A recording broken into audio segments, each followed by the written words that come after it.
Bayangkan sebuah rumah petak di gang sempit daerah pinggiran Jakarta. Pintu kayu yang mulai keropos, jendela kaca buram ditutupi tirai kusam, dan di halaman kecilnya masih tergantung jemuran yang sudah kaku karena tak pernah diangkat.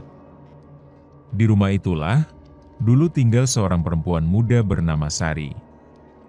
Usianya 28 tahun. Lulusan kuliah, pernah kerja kantoran, sampai akhirnya pandemi datang. Perusahaan bangkrut. Sari kehilangan segalanya. Gaji, kerjaan, bahkan tunangan, ia mencoba bertahan. Jualan online, jadi freelancer, tapi semua tak cukup. Akhirnya, Sari meminjam uang dari aplikasi pinjaman online. Awalnya cuma 1 juta, lalu jadi 2, 4, 8, dan tanpa sadar, bunganya melilit sampai tak masuk akal. Setiap hari, Sari mendapat teror. Telepon masuk puluhan kali. SMS ancaman. Foto dirinya disebar ke grup keluarga. Penipu. Peminjam lari. Begitu isi pesan mereka. Tetangganya mulai menghindar. Bahkan keluarganya merasa malu. Malam sebelum kejadian itu, suara tangisnya terdengar dari kamar. Sari berulang kali berkata, "Aku cuma ingin bebas dari semua ini." Pagi harinya, tetangga mencium bau aneh dari dalam rumah. Saat mereka dobrak pintu, mereka menemukan Sari sudah tergantung di kusen kamar, dengan wajah yang tenang. Seolah dia lega, karena akhirnya terlepas. Tapi mereka tidak tahu, bahwa sebenarnya, ia belum benar-benar pergi. Karena setelah kematian itu, rumah itu tidak pernah tenang lagi. Suara tangis kadang terdengar dari kamar. Ketukan misterius datang di malam hari. Dan yang paling aneh, ada tetangga yang mengaku melihat Sari berjalan di gang membawa ponsel, seolah sedang mencari sesuatu atau seseorang. Dan konon, siapapun yang dulu pernah menagihnya dengan kasar, kini mendapat teror yang sama. Ponsel mereka berdering, jam 2 pagi. Nama pengirimnya, Sari Pinjol. Sebelum memulai kisahnya, pasang earphone-mu, biar horornya terasa lebih nyata. Kalau kamu suka cerita kayak gini, jangan lupa like, komen, subscribe, dan share ke teman-temanmu. Lorong Misteri selalu punya kisah yang siap bikin bulu kuduk merinding. Jam menunjukkan pukul 2.13 waktu Indonesia Barat. Hujan baru saja reda di sebuah kawasan padat penduduk di pinggiran Jakarta. Gang sempit itu gelap, hanya diterangi sisa lampu neon yang kedip-kedip di ujung jalan. Angin malam meniup sisa embun dari atap seng rumah-rumah petak yang berdempetan. Di antara semuanya, ada satu rumah kecil yang kini selalu tertutup rapat, rumah peninggalan Sari. Pak Jamal, tetangga sebelah, terbangun karena suara itu. Tok tok tok, 3 ketukan, pelan teratur seperti seseorang yang tidak ingin membangunkan, tapi ingin memberitahu, "Aku di sini." Pak Jamal membuka matanya perlahan, lalu duduk di kasur tipisnya. Ia melirik ke arah jendela, ke rumah Sari. Jaraknya hanya selemparan batu. Tapi tidak ada satupun cahaya dari sana. Rumah itu sudah kosong sejak 2 bulan lalu, sejak Sari meninggal karena gantung diri di kamarnya. Awalnya, orang-orang merasa iba. Tapi seperti kebanyakan warga kota besar, rasa iba cepat terganti rasa takut dan penghakiman. Rumah itu kini dikenal dengan sebutan rumah tagihan mati. Sebab siapapun yang tinggal di dekatnya, katanya, akan dapat gangguan. Dan malam itu, gangguan datang. Pak Jamal. Pak Jamal, suara perempuan, lirih. Bukan teriakan. Tapi cukup jelas untuk menusuk telinga yang sudah tua dan terlalu banyak mendengar kisah-kisah kematian. Pak Jamal berdiri perlahan. Ia menatap pintu rumah Sari. Degup jantungnya pelan tapi terasa keras. Tangan tuanya meraih batang sapu. Ia tidak ingin membuka pintu. Tapi kakinya melangkah sendiri, sampai ke jendela. Ia mengintip. Kosong. Tapi sebelum ia bisa bernapas lega, ponselnya yang jadul tiba-tiba menyala. Layar retaknya menampilkan pesan masuk dari nomor tak dikenal. Tagihan belum lunas. Tolong bayar segera, Pak Jamal. Dari Sari. Tangan Pak Jamal gemetar. Nafasnya tertahan. Bukan aku yang minjam, bukan aku, bisiknya. Dan saat itu juga, ia mendengar suara napas berat dari belakang di dalam rumahnya sendiri. Kau bukan yang minjam, tapi kau salah satu yang menertawakanku. Kadang, kita kira hantu hanya muncul di malam hari. Tapi ada yang lebih berani, mereka muncul saat matahari masih bersinar, karena dendam mereka tak pernah mengenal waktu. Dan pagi itu, wajahnya terlihat jelas dari balik tirai kusam. Pagi datang dengan warna abu-abu. Matahari enggan menembus awan tipis di atas kampung itu. Hujan semalam menyisakan genangan dan bau tanah yang lembab. Tapi lebih dari itu, udara terasa berat, seperti ada sesuatu yang belum selesai. Pak Jamal duduk terpaku di ruang tamunya, memegang sapu yang masih tergenggam sejak semalam. Matanya bengkak. Napasnya tidak teratur. Semalaman ia tidak tidur. Dan pesan itu, dari Sari, masih tersimpan di ponselnya. Anak bungsunya, Rani, yang baru pulang dari kerja shift malam, memanggil dari luar. Pak, kenapa belum tidur? Pak Jamal? Pak Jamal tidak menjawab. Ia hanya menunjuk ke arah jendela. Rani, bingung, berjalan pelan dan membuka tirai. Dan di detik itu juga, wajahnya memucat. Di seberang jendela, di rumah kosong itu, tirainya, yang sudah berbulan-bulan tak disentuh siapapun, tiba-tiba sedikit tersingkap. Di baliknya, terlihat sesosok perempuan. Wajahnya pucat. Rambutnya panjang tak beraturan. Matanya memerah, seolah menangis terlalu lama. Bibirnya separuh tersenyum, separuh seperti ingin berteriak. Wajah itu, wajah Sari. Rani mundur, gemetar. Ia menatap ayahnya, berharap ini semua mimpi. Tapi Pak Jamal hanya bergumam, aku lihat dia juga tadi malam. Dia yang ketuk pintu, dia yang kirim pesan, dan sebelum mereka sempat berpikir lebih jauh, suara SMS kembali masuk ke ponsel Pak Jamal. Ingat saat aku datang ke rumahmu minta tolong? Kau tutup pintu. Sekarang, aku yang mengetuk.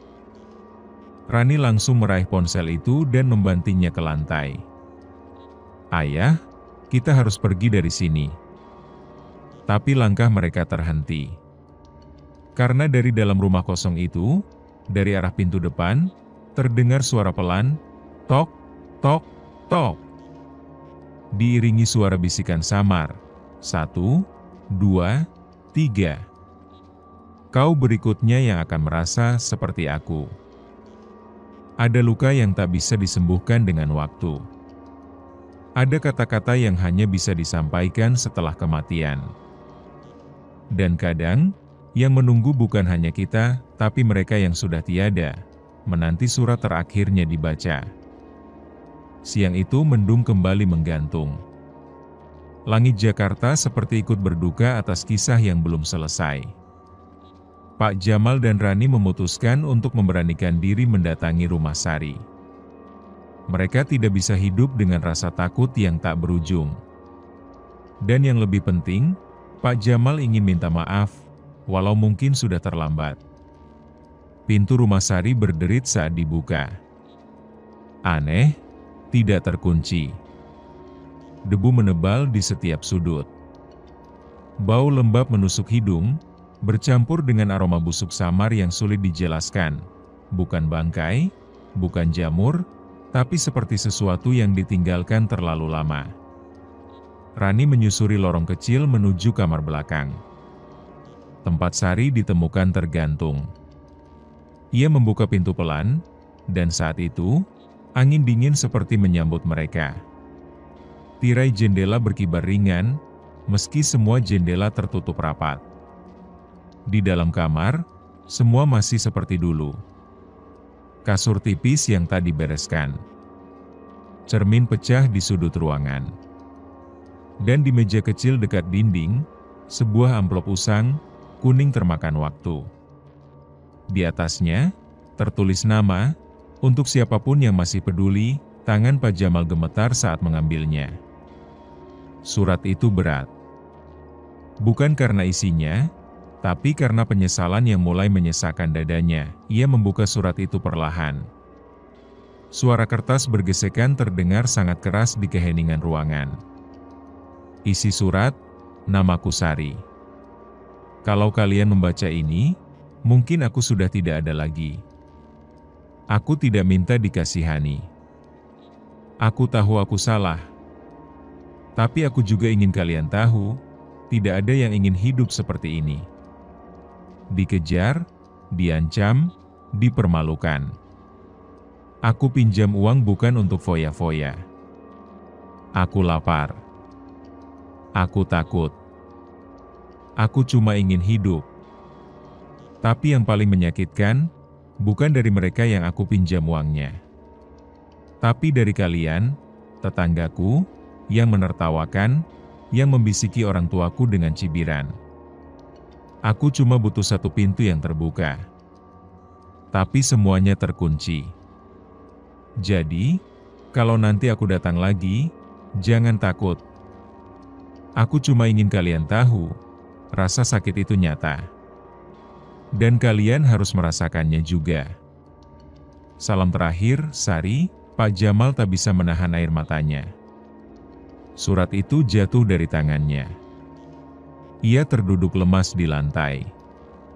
Rani memeluk ayahnya, ikut menangis. Bukan hanya karena takut, tapi karena sadar, mereka adalah bagian dari luka yang tak pernah diberi kesempatan untuk sembuh. Tiba-tiba, dari sudut kamar, cermin yang retak memantulkan bayangan, bukan mereka, tapi Sari, berdiri diam, menatap dengan mata kosong, mulutnya berbisik, "Terima kasih sudah membaca. Tapi, kau belum benar-benar paham rasa sakitnya." Kadang, jejak terakhir seseorang bukanlah jasadnya, tapi pesan yang tertinggal di layar ponsel, dalam bentuk suara dan teks yang terus berdering meski si pengirim telah tiada. Dan itulah yang ditemukan Rani dalam ponsel milik Sari. Setelah membaca surat itu, Rani merasa ada sesuatu yang belum selesai. Ia kembali menyusuri kamar Sari, matanya menyisir setiap sudut seolah berharap bisa menemukan petunjuk tentang apa yang benar-benar terjadi. Di bawah tumpukan buku tulis dan baju yang sudah mengeras karena kelembapan, ia menemukan sebuah ponsel. Retak. Lama tak terpakai. Tapi saat disentuh, layar itu menyala, masih hidup. Dan yang lebih mengejutkan, ponsel itu tidak terkunci. Rani menggulir pesan-pesan yang masuk. Hampir semua dari nomor tak dikenal. Mayoritas bernada ancaman, "Bayar sekarang atau foto ini kami sebarkan ke semua kontakmu. Kamu pikir bisa lari? Dasar penipu. Hidupmu akan kami buat neraka. Sari, ini wa terakhir.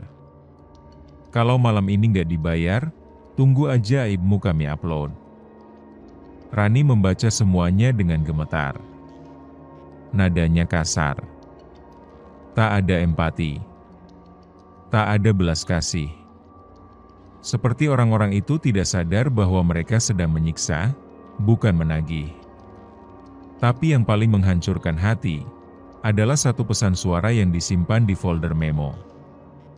Voice note, 1 hari sebelum kematian, suara perempuan, pelan dan lelah, aku minta maaf ya, kalau aku bikin orang malu. Aku udah usaha. Aku jual semua. Tapi setiap kali lunas, bunganya datang lagi. Aku cuma mau hidup, kok. Beneran. Aku janji besok aku cari kerja lagi, tapi malam ini, aku capek. Aku pengen tidur. Lama. Maaf ya, MA. Rani menutup telinga. Napasnya berat. Air matanya menetes tanpa bisa dicegah. Lalu, ponsel itu, yang seharusnya sudah mati dari lama, tiba-tiba berbunyi. Pesan masuk. Nama pengirimnya. Sari, jangan buang HP-ku. Aku belum selesai. Kamu harus tahu siapa yang menertawakan aku, dan siapa yang ikut menagih dosa mereka.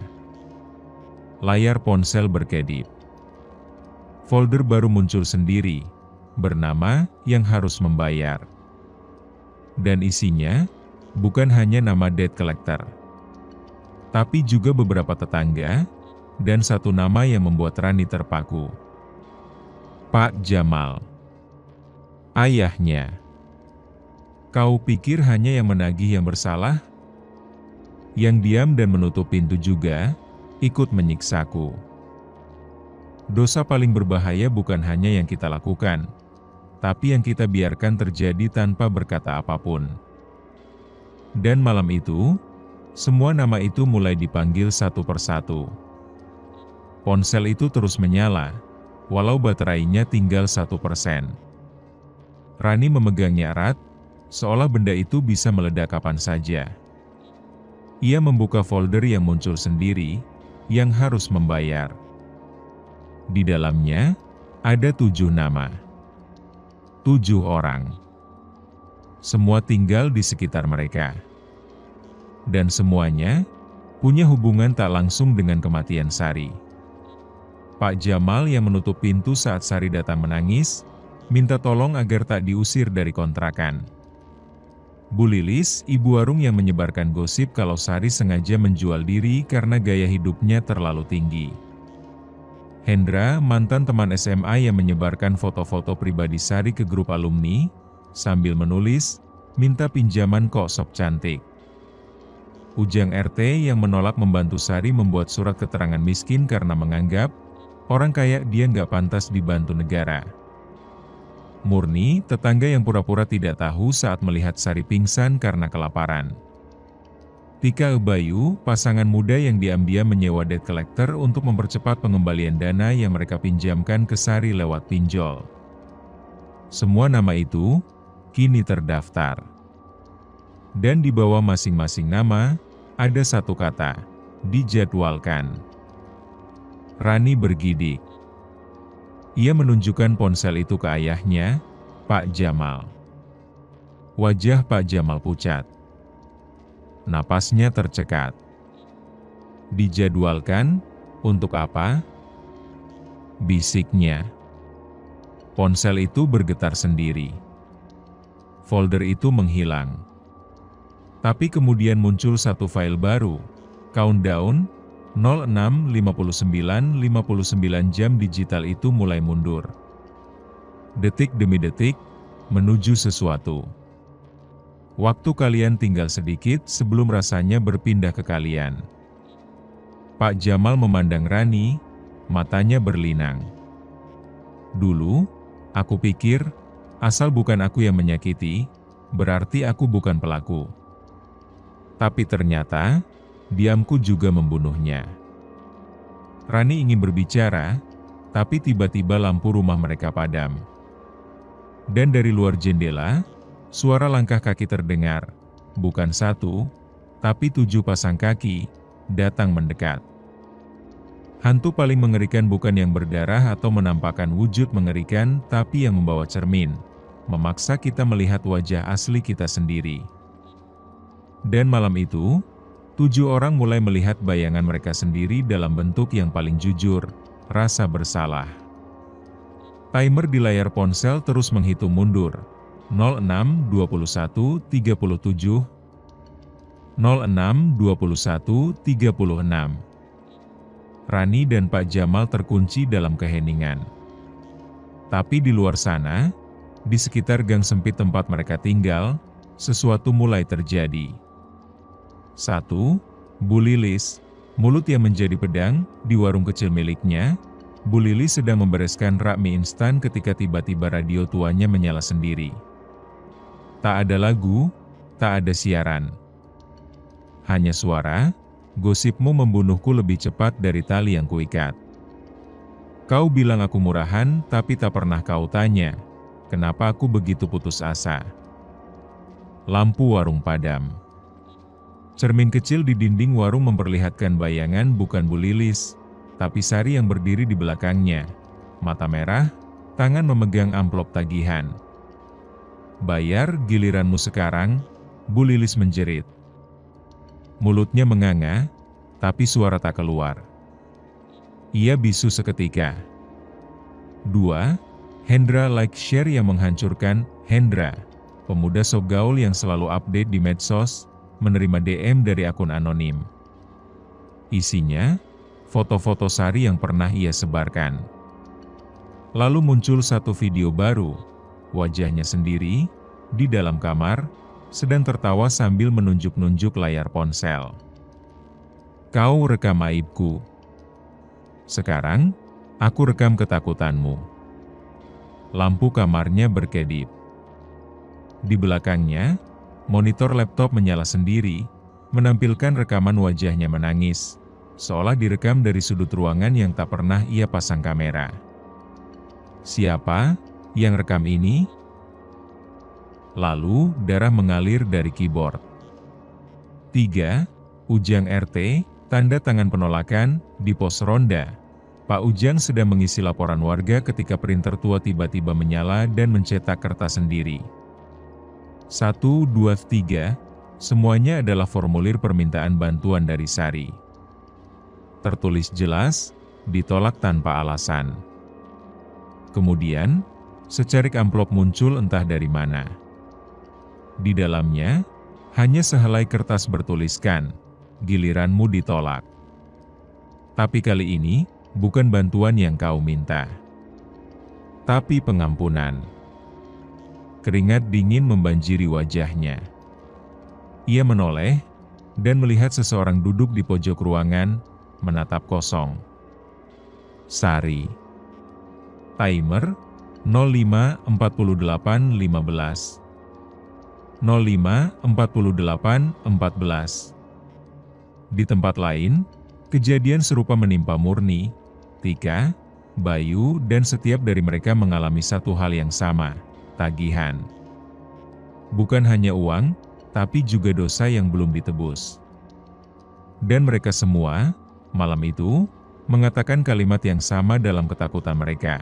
"Saya cuma diam, saya tidak ikut menyakiti." Tapi justru itulah yang membunuh Sari perlahan-lahan. Di rumahnya, Rani menatap ayahnya. "Ayah," mereka semua, satu persatu. Pak Jamal hanya berbisik lirih, dan kita berikutnya, lalu, layar ponsel menyala. Timer berhenti di pukul 5:44 dan pesan baru muncul. "Kalian masih bisa diselamatkan, jika kalian berani membuka sesuatu yang tak pernah kalian buka sebelumnya. Hati. Maaf kadang datang terlalu lambat, tapi lebih baik terlambat, daripada tak pernah ada."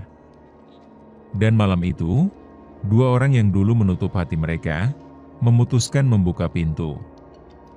Bukan untuk hantu, tapi untuk kebenaran yang menyakitkan.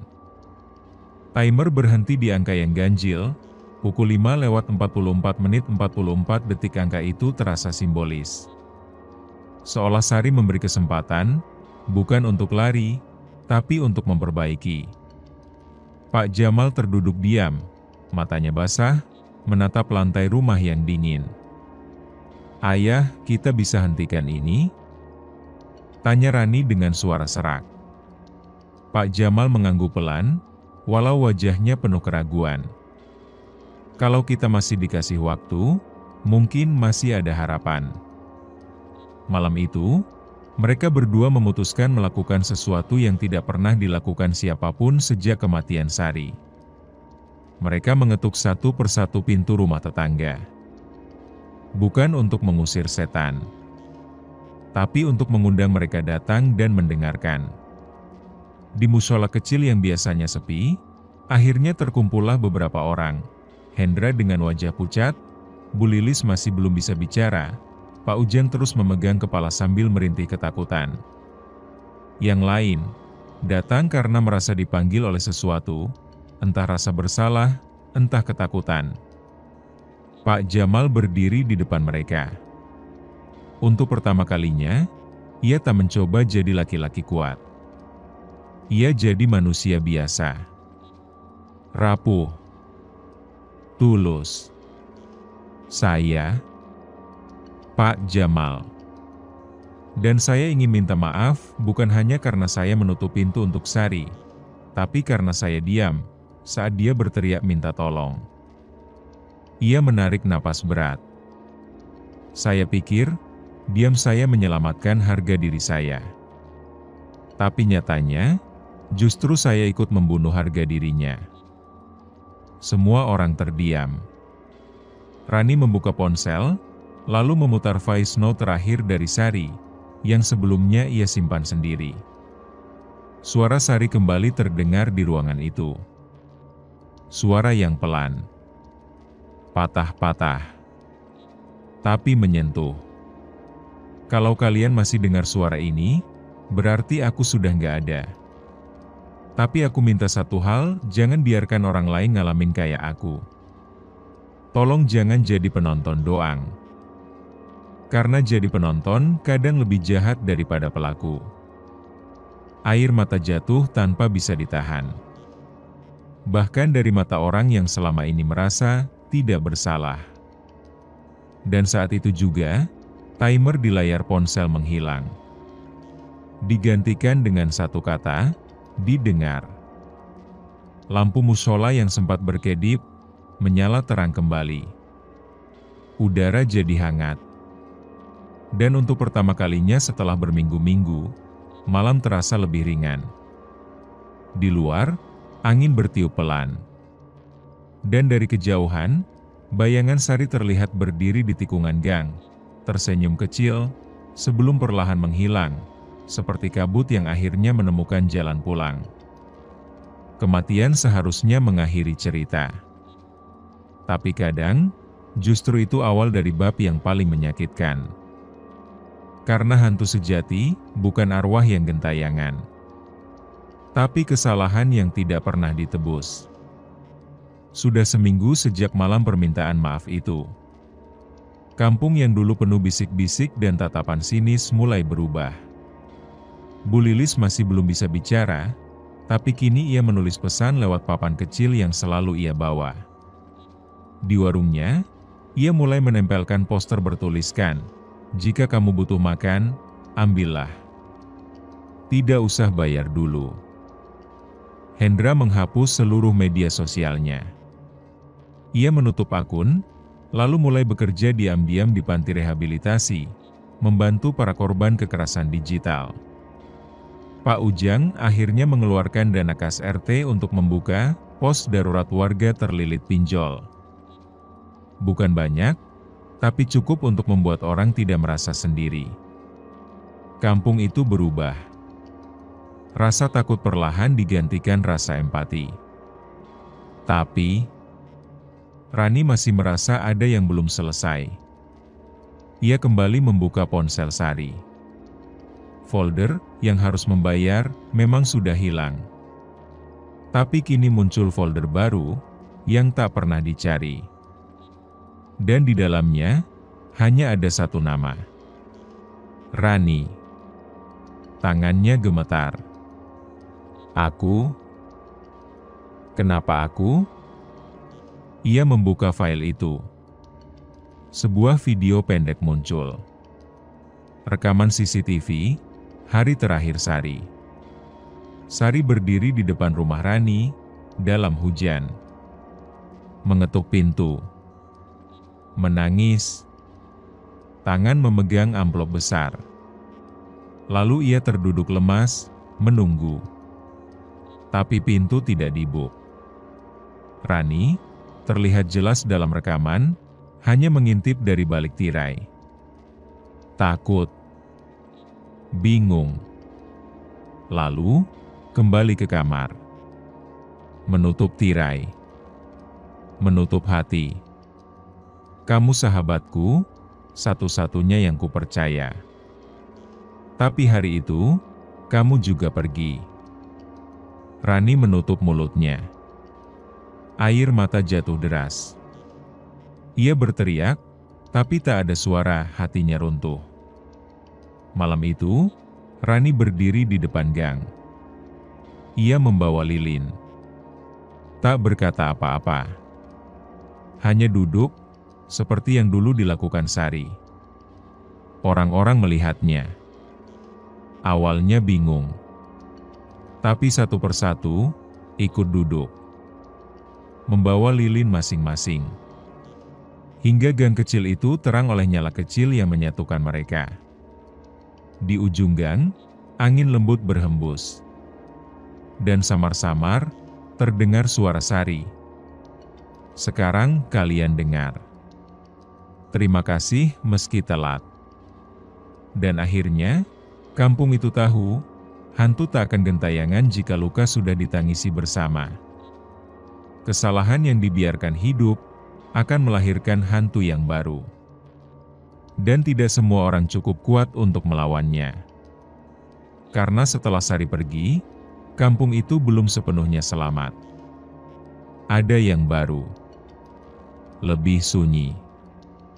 Lebih mengerikan. 3 hari setelah malam lilin itu, suasana di kampung berubah. Tidak ada gangguan. Tidak ada suara-suara. Seolah semuanya selesai. Tapi Rani tahu, ketenangan yang terlalu cepat itu bukan akhir. Itu cuma jeda. Dan jeda itu pecah saat suara tangisan terdengar dari rumah paling ujung gang. Rumah yang selama ini tertutup rapat, milik seorang gadis bernama Intan. Intan dikenal pendiam. Seorang freelance designer yang jarang keluar rumah. Semua orang hanya tahu dia pernah sekali bicara di forum RT soal masalah pinjol yang menipunya, tapi sejak saat itu, dia menghilang dari pergaulan. Rani, masih dihantui rasa bersalah terhadap Sari, memutuskan untuk mengetuk pintu rumah itu. Intan? Tak ada jawaban. Tapi dari celah jendela, terlihat kertas-kertas tagihan berserakan. Bahkan lebih parah dari milik Sari. Tiba-tiba, suara dari dalam rumah terdengar, "Kamu pikir dengan nyalain lilin, semuanya selesai?" Rani mundur pelan. Suara itu, bukan suara Intan. Suara itu berat, dalam, dan penuh dendam. Malam harinya, warga dikagetkan dengan tulisan di tembok rumah Intan, "Bayar dengan darah atau kalian akan dibayar dengan kehilangan lagi." Dan besok paginya, rumah Intan kosong. Tak ada siapa-siapa. Tapi laptopnya menyala sendiri. Di layar, hanya ada satu file, copy of folder, yang harus membayar. Rani membuka file itu diam-diam. Isinya, nama-nama baru. Tapi yang membuat bulu kuduk berdiri adalah, nama Rani muncul lagi. Dengan tambahan di belakangnya, "Karena kamu belum benar-benar selesai." Tiba-tiba, ponsel Rani bergetar. Satu pesan masuk. Tak ada pengirim. Hanya kalimat pendek, "Kamu selamat waktu itu, tapi berapa orang lain yang masih menunggu ditolong? Jangan jadi penyelamat yang terlambat lagi." Rani menangis. Ia tahu, kisah Sari hanyalah satu dari ribuan kisah sunyi tentang jerat pinjol yang mematikan. Dan jika ia tidak melakukan sesuatu, akan lebih banyak Intan lain yang akan menyusul. Dan malam itu, Rani membuat keputusan. Ia menyalakan laptop. Membuat satu grup terbuka, pintu terbuka, untuk kamu yang terjebak pinjol. Bukan sekadar grup. Tapi pengakuan bahwa selama ini, kita terlalu sering menghakimi, sebelum mengulurkan tangan. Karena di luar sana, banyak hantu yang belum mati. Dan mereka tak gentayangan karena mereka jahat. Tapi karena mereka ditinggalkan.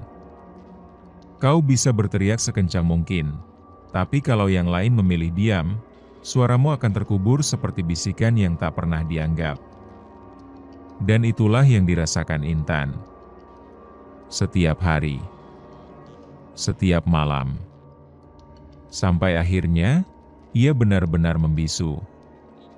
Sebelum rumah itu kosong, sebelum namanya muncul di folder terkutuk, Intan pernah mencoba bicara.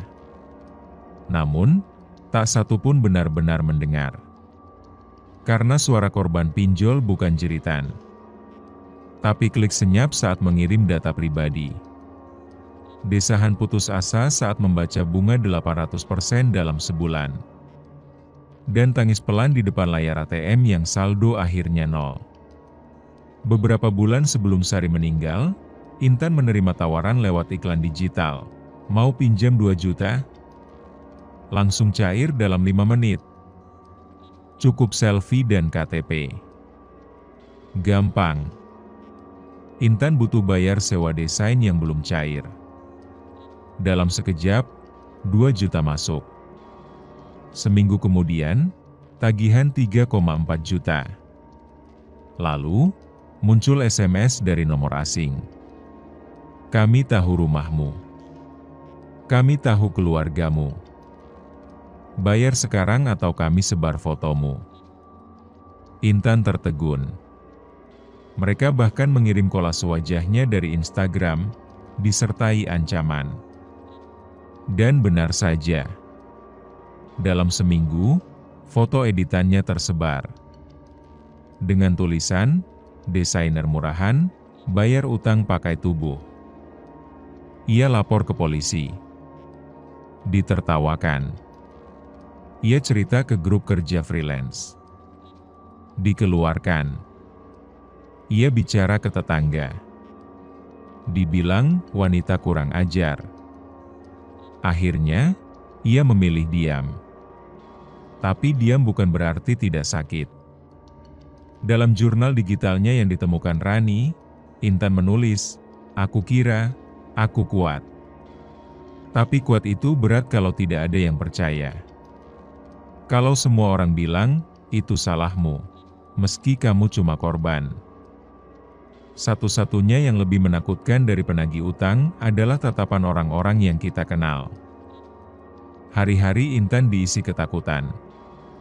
Ia menghapus semua media sosial, menutup tirai jendela, dan membiarkan ponselnya mati. Namun, jeratan pinjol tidak berhenti. Karena satu data yang bocor, membuat 20 aplikasi lain menghubunginya. Total utang, 15 juta total pendapatan bulanan, 700.000. Yang menghancurkan Intan bukan angka itu. Tapi sikap orang-orang yang berkata, "Ya salah sendiri, kenapa pinjam?" Dan malam itu, sebelum menghilang, Intan menulis satu kalimat di buku catatannya. "Aku cuma butuh ditanya, kamu kenapa?"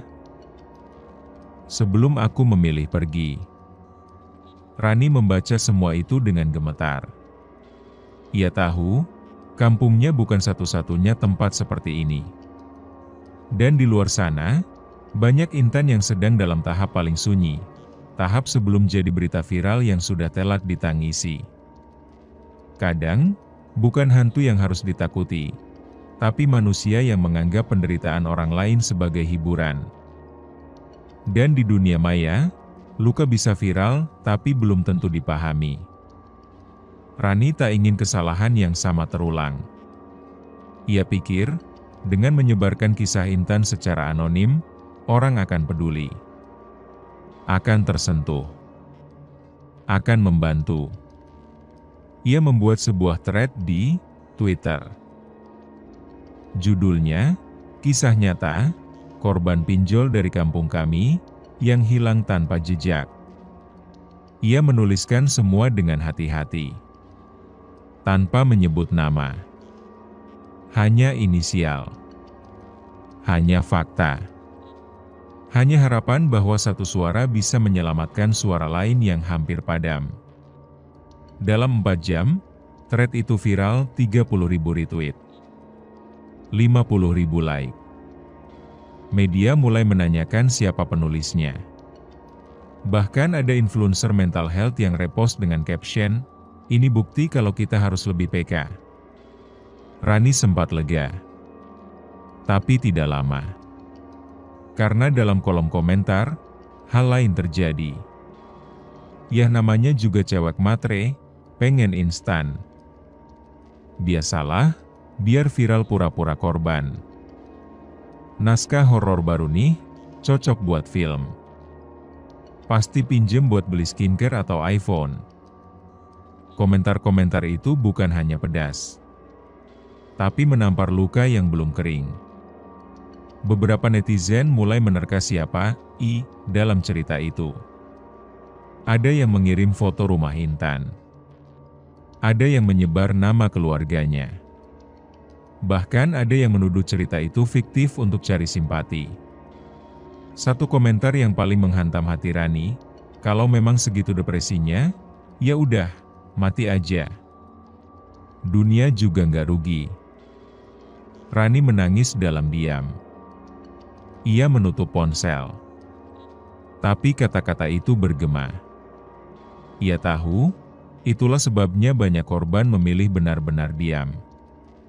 Karena ketika mereka bicara, dunia malah menertawakan.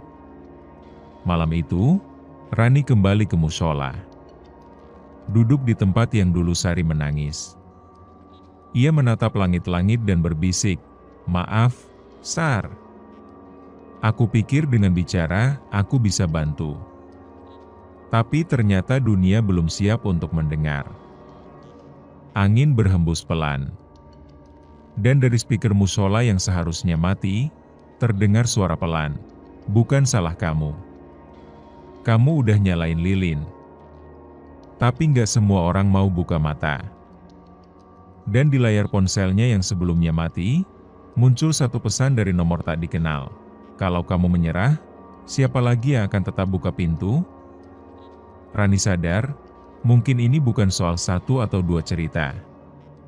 Ini soal memecah dinding ketidakpedulian. Soal melawan bukan hantu, tapi kebiasaan menyalahkan korban. Ia membuka laptop. Menulis ulang cerita Intan. Tapi kali ini, bukan sebagai tragedi, melainkan sebagai peringatan. Dan dengan suara gemetar tapi tegas, ia merekam narasinya sendiri, "Namaku Rani. Dan ini bukan cerita horor. Ini cerita tentang kita, yang terlalu cepat menghakimi, dan terlalu lambat memahami." Ada dua jenis kejahatan, yang dilakukan langsung, dan yang dibiarkan terjadi karena kita memilih tutup mata. Dan kadang, yang kedua jauh lebih menyakitkan. Setelah cerita Rani viral dan jadi bahan perdebatan, kampungnya kembali gaduh. Tapi kali ini, bukan karena hantu. Melainkan karena wajah-wajah yang selama ini diam, kini mulai ditunjuk satu persatu. Pak RT, yang dulunya menolak aduan Sari karena malu kalau kampungnya tercoreng, dipanggil ke balai desa. Bu RW, yang menertawakan curhatan Intan karena anak muda sekarang lemah, mulai didatangi wartawan. Bahkan Hendra, mantan pacar Sari, harus menutup semua akun karena disebut sebagai pemicu pertama. Tapi yang paling menyakitkan bagi Rani bukan mereka, melainkan orang-orang yang ia anggap sahabat, yang dulu sempat berkata, "Udahlah Ran, gak usah ikut campur. Kita kan bukan keluarganya. Kalau dia diam, Mungkin emang dia nggak mau diganggu. Kini mereka tiba-tiba datang menepuk pundaknya, dengan senyum sok peduli. Wah, hebat ya kamu viral. Bisa jadi konten juga tuh. Gimana rasanya bantu orang? Keren banget, jadi inspirasi. Rani hanya diam. Di matanya, bukan kehangatan yang ia lihat, tapi kepalsuan. Di suatu sore, Rani duduk di pos ronda. Tempat Sari dulu pernah mengajaknya bicara, ia melihat daftar nama di folder yang tak pernah dicari. Satu persatu, Rani tulis ulang. Tapi bukan untuk dihantui, melainkan untuk dihubungi. Ia mulai mengajak warga yang dulu tutup mata, untuk ikut buka forum terbuka. Bukan seminar, bukan pengajian, tapi ruang curhat, cerita yang tidak pernah didengar. Awalnya hanya 3 orang yang datang, lalu 7, lalu belasan. Dan pada pertemuan keempat, yang membuat Rani terdiam, adalah saat Pak RT sendiri angkat tangan, menunduk, dan berkata, "Saya pikir dengan diam, saya melindungi kampung. Tapi ternyata saya melindungi kebodohan saya sendiri." Tidak semua orang berubah seketika. Tapi perubahan dimulai saat satu orang memilih tidak lagi pura-pura tidak tahu. Malam itu, Rani menuliskan pesan di dinding gang, bantu bukan berarti harus menyelesaikan. Kadang cukup dengan tidak ikut menyakiti. Dan untuk pertama kalinya, ia merasa Sari tidak lagi sendiri. Karena sekarang, kampung itu tidak lagi penuh orang yang bisu, tapi orang-orang yang belajar mendengar. Yang mati meninggalkan nama, tapi yang dibunuh oleh sistem, meninggalkan peringatan yang sering kita abaikan. Dan terkadang, hantu bukan lagi sosok tak kasat mata, tapi warisan luka yang kita wariskan turun-temurun. Seminggu setelah forum, cerita yang tidak pernah didengar, dimulai, Rani menerima sebuah paket tanpa nama pengirim. Hanya sebuah flash disk di dalam kotak abu-abu, dan secari kertas bertuliskan, "Jangan biarkan mereka terus menjerat. Kamu sudah membuka mata. Sekarang, bukalah mata orang lain." Flash disk itu penuh file berformat PDF, Excel, dan rekaman suara. Judul-judul file membuat Rani merinding.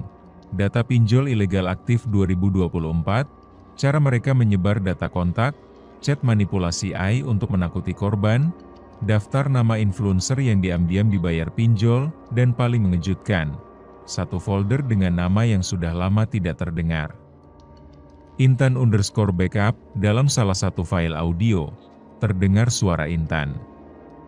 Suaranya pelan, seperti rekaman rahasia. "Kalau kamu dengar ini, berarti aku gagal keluar dari jerat ini. Tapi aku tidak mau semua sia-sia. Aku tahu siapa yang ada di balik jaringan pinjol ini. Aku tahu nama-namanya. Tapi mereka dilindungi. Dan aku, cuma nama di data server mereka. Jadi, tolong, kalau kamu benar-benar mau bantu, jangan cuma selamatkan korban.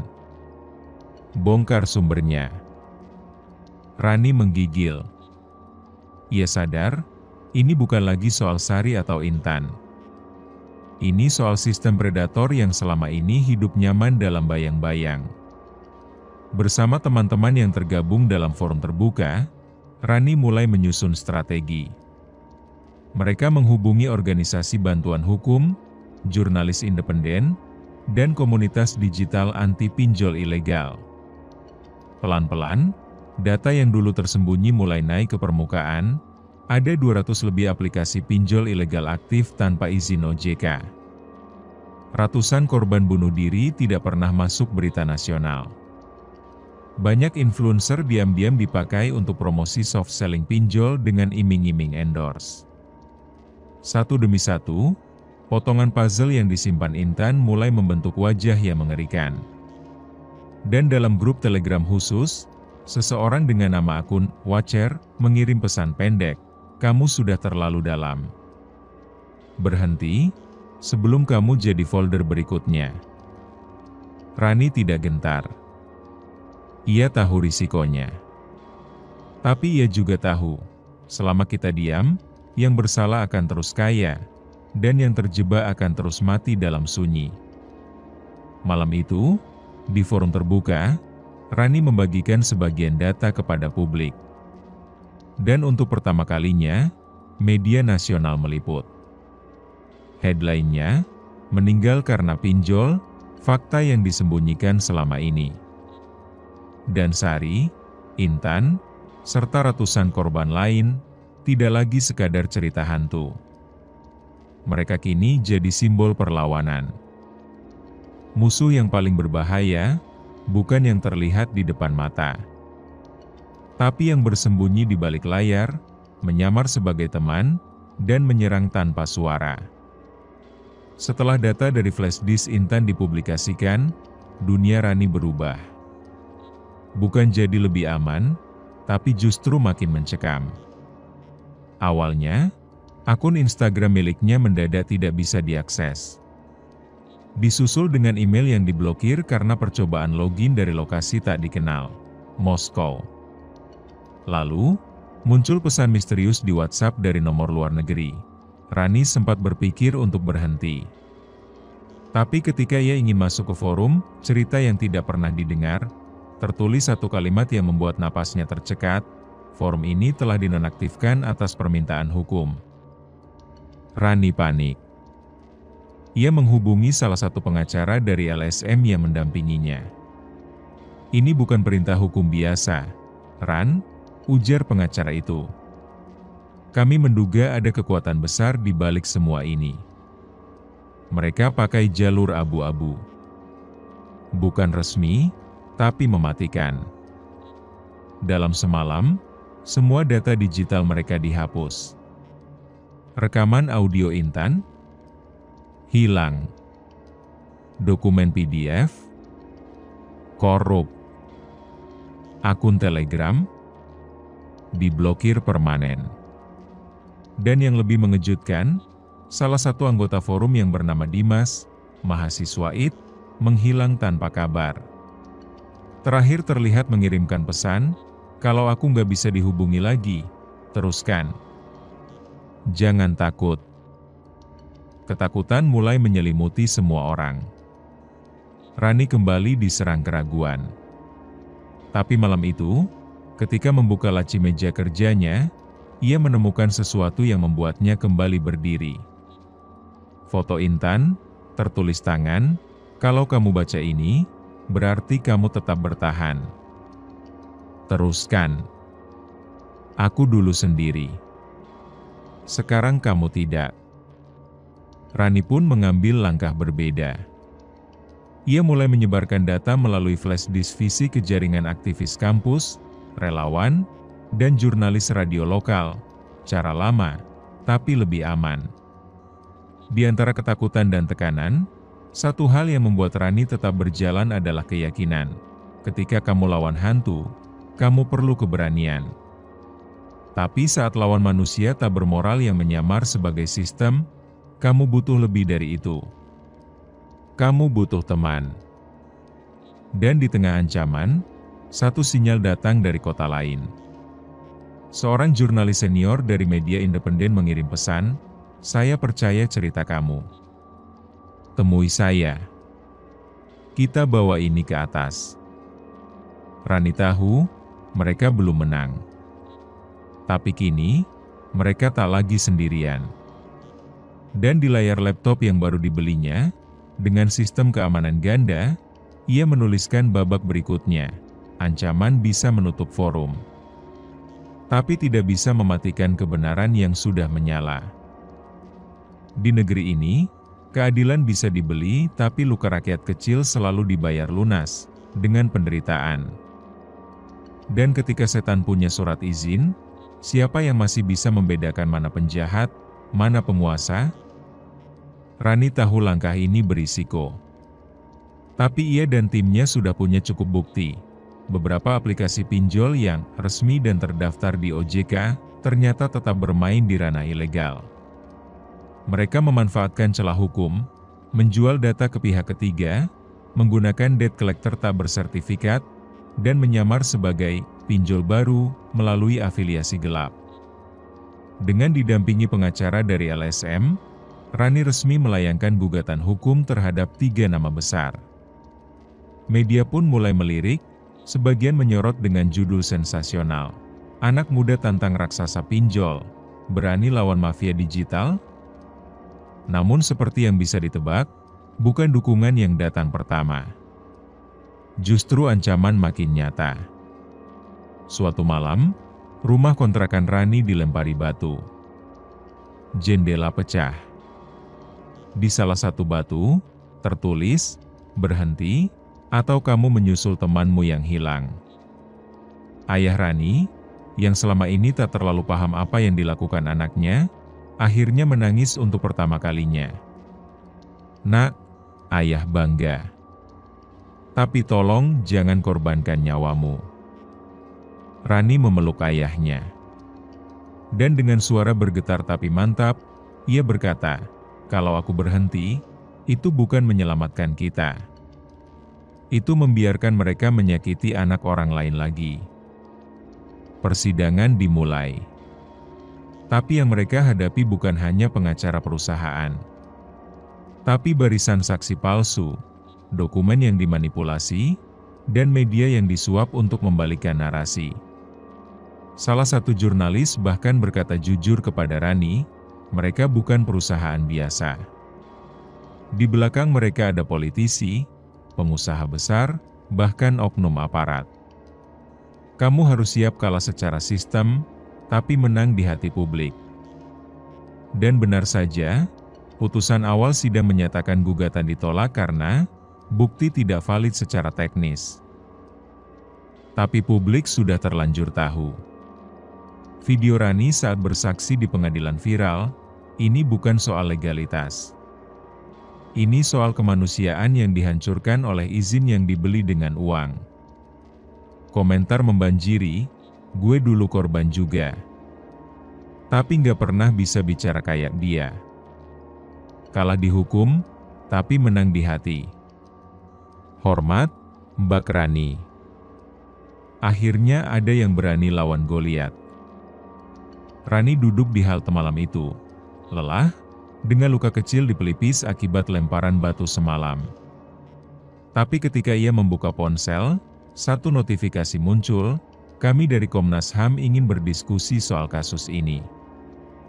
Dan di bawahnya, pesan anonim dari email tak dikenal. Lanjutkan. "Kamu tidak sedang melawan sendirian. Kamu sedang membangunkan yang selama ini diam." Rani menatap langit. Ia tahu, jalan ini panjang. Tapi kebenaran tidak pernah sia-sia. "Intan, Sari, kalian mungkin tak bisa kembali. Tapi luka kalian, kini sedang mengubah negeri." Setiap kejahatan terorganisir punya satu kelemahan, orang dalam yang mulai punya hati nurani. Dan ketika salah satu dari mereka bicara, kebenaran yang terkubur pun mulai membusuk keluar. Namanya Galang Rudiansyah. Mantan manajer pemasaran digital dari salah satu perusahaan pinjol legal yang diam-diam menjalankan lebih dari 17 aplikasi pinjol ilegal dengan nama berbeda. Ia ditangkap bukan karena pinjol, tapi karena skandal pencucian uang lintas negara. Tapi selama penyelidikan di Mabes Polri, ia tiba-tiba meminta pendeta datang. Beberapa hari kemudian, ia meminta wawancara dengan media yang berani. Dan tak disangka, media itu adalah salah satu yang pernah dihubungi oleh Rani, Suara Terakhir. Dalam rekaman wawancara yang kemudian viral di seluruh platform, Galang berkata dengan nada tenang, "Kalau saya diam, saya tetap akan mati di penjara. Tapi kalau saya bicara, mungkin saya bisa menebus sebagian kecil dosa saya." Ia lalu menyebut beberapa nama besar, direktur, pengacara, Bahkan seorang politisi aktif yang terlibat langsung dalam aliran dana pinjol ilegal. Galang membeberkan semuanya.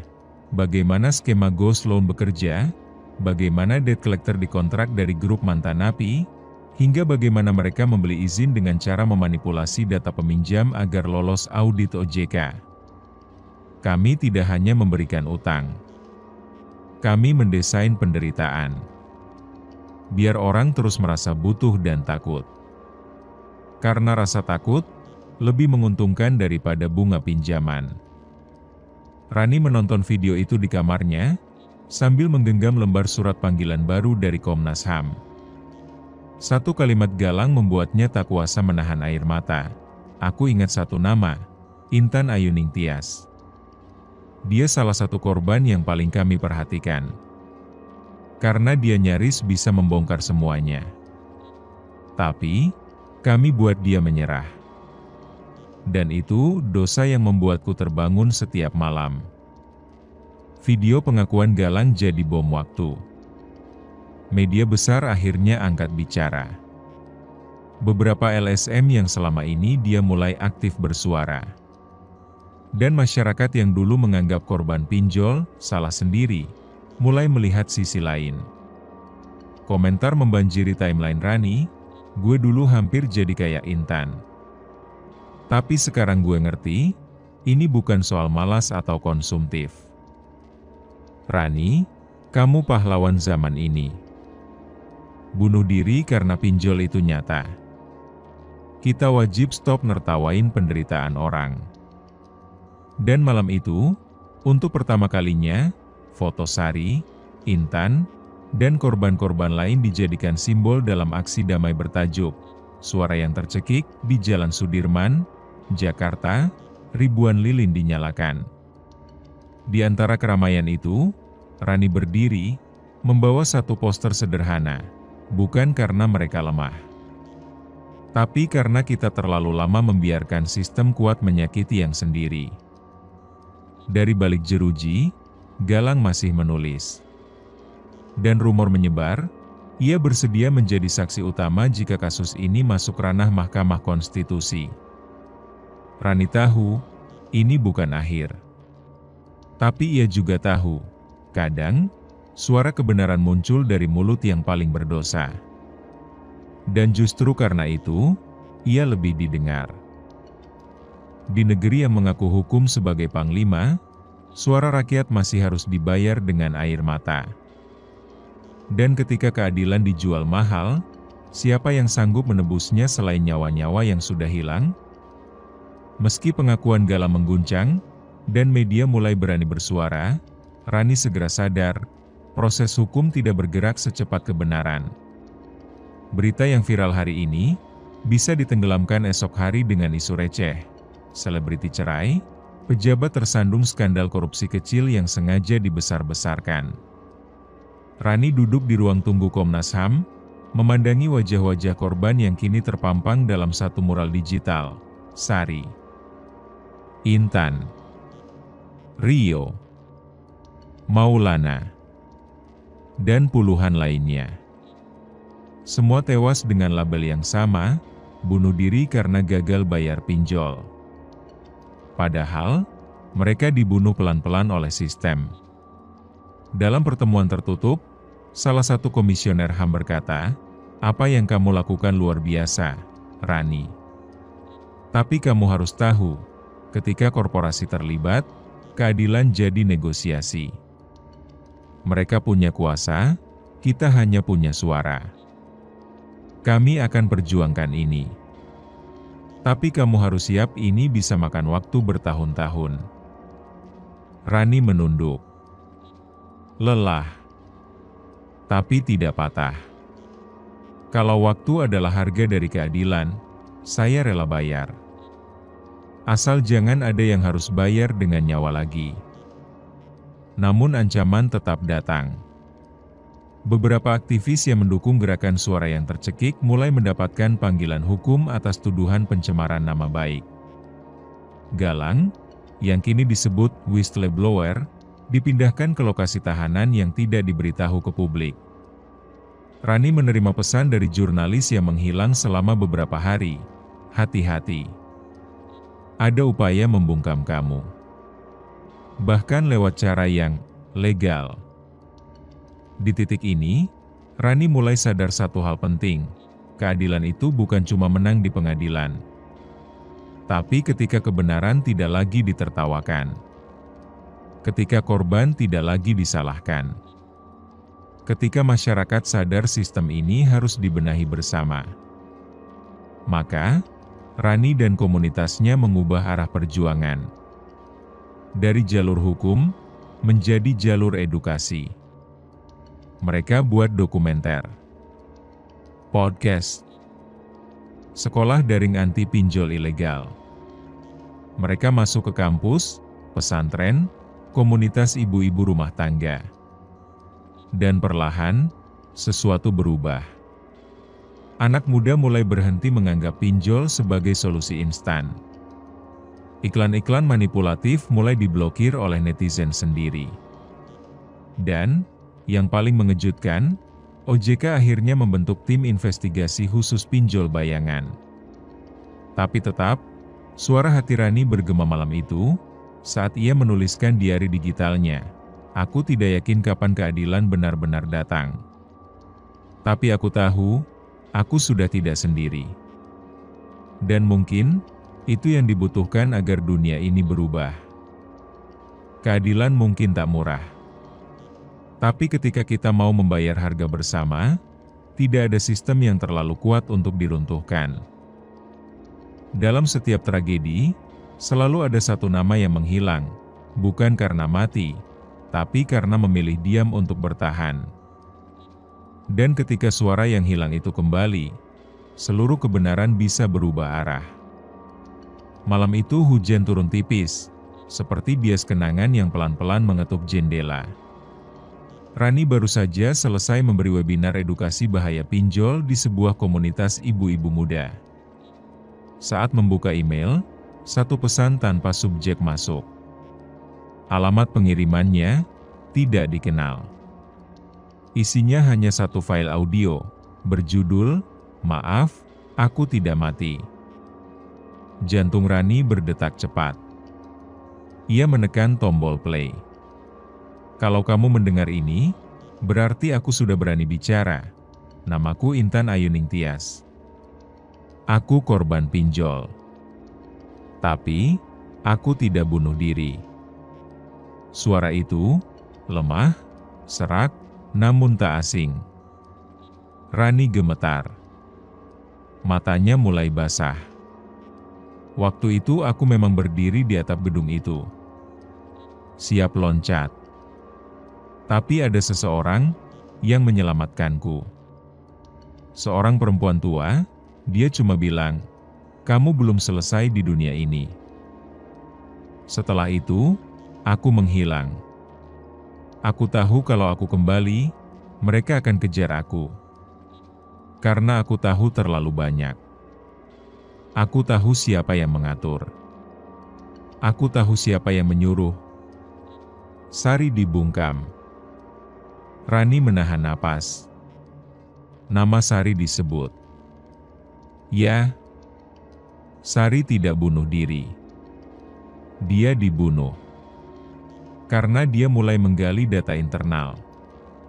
Dan saat itu, aku pun hampir menjadi target berikutnya. File audio berdurasi 6 menit itu seperti palu godam bagi semua yang Rani ketahui. Intan hidup. Dan lebih dari itu, ia tahu segalanya. Di akhir rekaman, Intan berkata pelan, "Aku sembunyi di kota kecil. Aku sudah menghubungi jurnalis kepercayaanmu. Aku akan bicara. Tapi hanya kalau kamu yang datang." Besoknya, Rani berangkat. Tanpa kamera. Tanpa publikasi. Hanya dengan keyakinan, jika Intan benar-benar hidup dan siap bicara, maka seluruh konstruksi hukum, yang selama ini menganggapnya tewas karena bunuh diri, akan roboh. Sesampainya di tempat yang dituju, sebuah rumah kecil di lereng gunung, Rani mengetuk pelan. Pintu terbuka. Dan di sana, berdiri seseorang yang wajahnya sudah lama hilang dari dunia. "Hai, Rani. Maaf, aku tidak bisa hadir waktu pemakaman Sari. Tapi sekarang, aku siap bicara." Rani menutup mulutnya. Air mata jatuh deras. Mereka berpelukan, di tengah senyapnya dunia yang selama ini terlalu bising menyalahkan korban. "Kamu tahu, Tan?" tanya Rani pelan. Sekarang mereka mulai dengar. "Tapi kita butuh satu pukulan terakhir." Intan tersenyum tipis. "Aku bawa semua file asli. Nama-nama, lokasi server, video rapat, dan rekaman pengakuan Sari sebelum dia dibunuh." Rani tertegun. Dan untuk pertama kalinya sejak awal cerita ini, kebenaran sepenuhnya berada di tangan mereka. Kebenaran tidak selalu datang tepat waktu. Tapi ketika ia datang, tidak ada yang bisa menghalangi dampaknya. Dan saat suara yang dibungkam bicara kembali, mereka yang berkuasa pun mulai kehilangan kendali.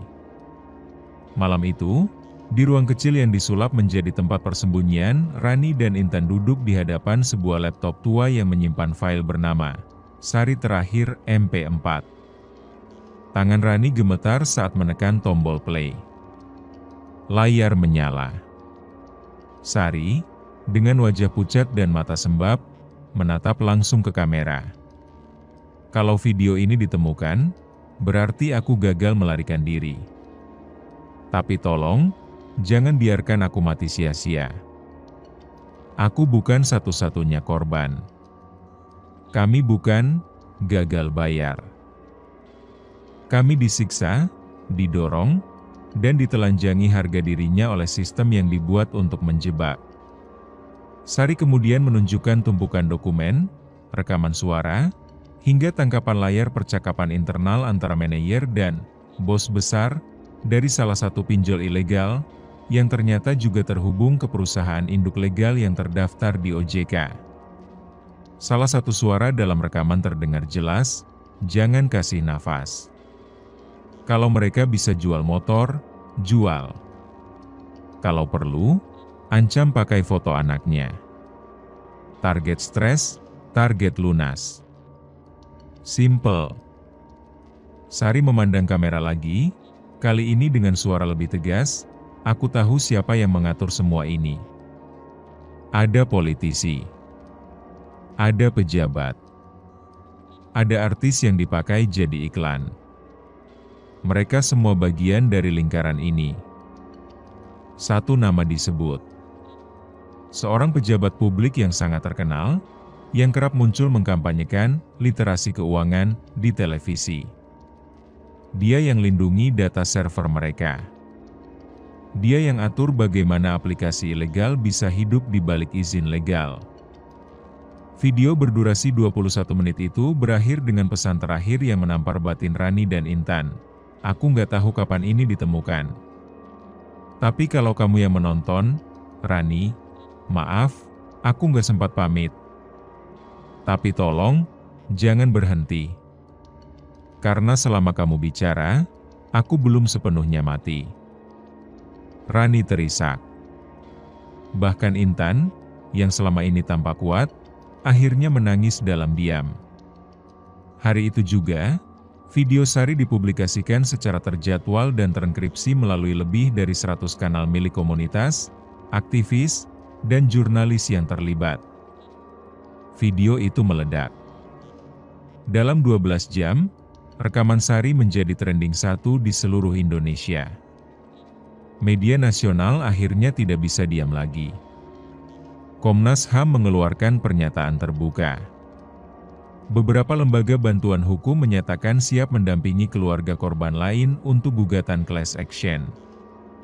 Dan yang paling mengejutkan, pejabat yang disebut dalam video mengundurkan diri.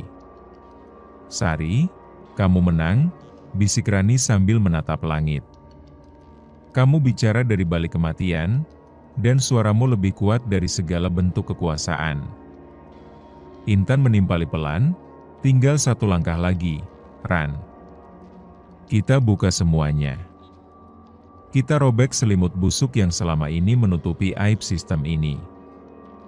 Rani menatap jauh keluar jendela.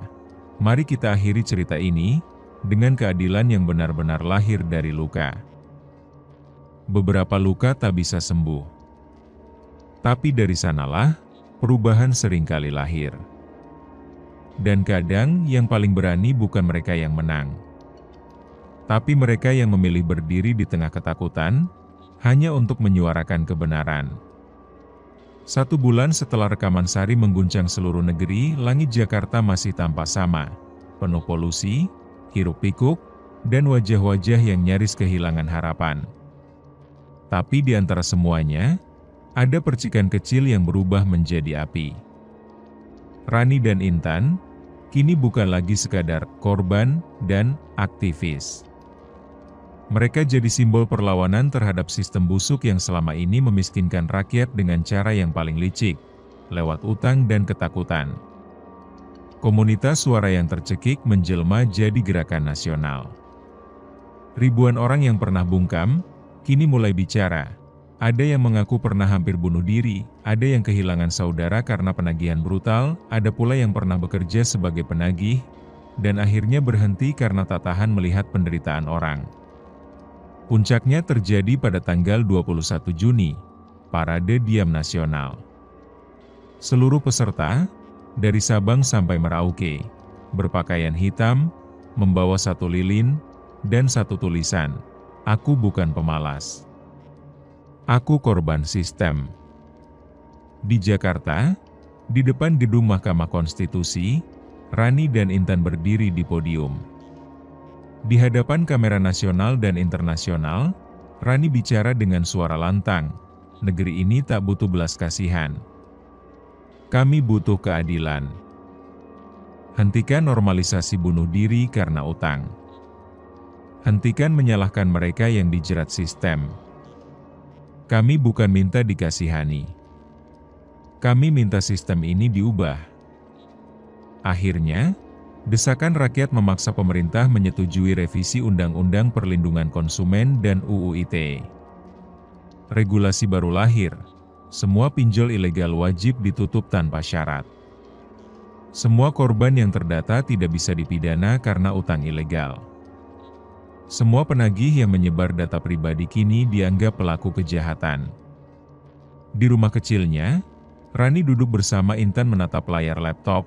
Sebuah email masuk dari Kementerian Sosial, isinya, kepada Rani dan Intan. "Kami mengusulkan pemberian penghargaan nasional atas jasa kemanusiaan yang telah Anda lakukan." Rani tersenyum kecil. "Penghargaan itu bukan buat kita. Tapi untuk semua orang yang udah pergi duluan. Untuk Sari. Untuk Rio. Untuk Maulana. Untuk yang gak pernah sempat bicara." Intan menatap jauh keluar jendela. "Apa menurutmu, negeri ini bisa benar-benar berubah?" Rani menjawab pelan. "Kalau luka sebesar ini masih gak bisa ubah kita, mungkin kita gak layak nyebut diri manusia. Dan dengan itu, cerita ini selesai. Bukan dengan kemenangan besar, tapi dengan harapan. Karena dari satu suara kecil yang memilih bicara di tengah ketakutan, lahirlah gerakan yang mengubah arah satu generasi. Dan mungkin, kamu adalah suara berikutnya. Yang gak akan diam. Yang akan berdiri. Yang akan jadi cahaya di tengah sistem yang terlalu lama menutup mata. Pesan moral ini adalah, banyak orang terjebak pinjaman online bukan karena mereka malas, tapi karena mereka putus asa. Karena mereka ingin bertahan hidup. Jangan pernah cepat menghakimi. Jangan hina mereka yang berutang. Kamu hanya belum tahu rasanya jadi mereka." 1 video Sari, 1 keberanian Rani, bisa mengubah hidup banyak orang. Cerita ini mengajarkan, jangan remehkan kekuatan suara yang jujur. Selama kita masih bisa bicara, harapan belum sepenuhnya mati. Pinjol ilegal, penagihan brutal, dan penyebaran data pribadi bukan hanya kejahatan, tapi bisa menjadi alasan seseorang memilih mati. Dan sistem yang membiarkannya hidup, ikut bersalah. Yang dia melihat kejahatan, sama jahatnya dengan pelakunya. Terima kasih sudah mendengarkan kisah ini sampai habis. Jangan lupa like, komen, subscribe, dan share ke teman-temanmu. Lorong Misteri akan selalu punya kisah yang siap bikin bulu kuduk merinding, dan jika mau request judul cerita, silahkan komen di kolom komentar di bawah. Kami akan buatkan untuk kalian.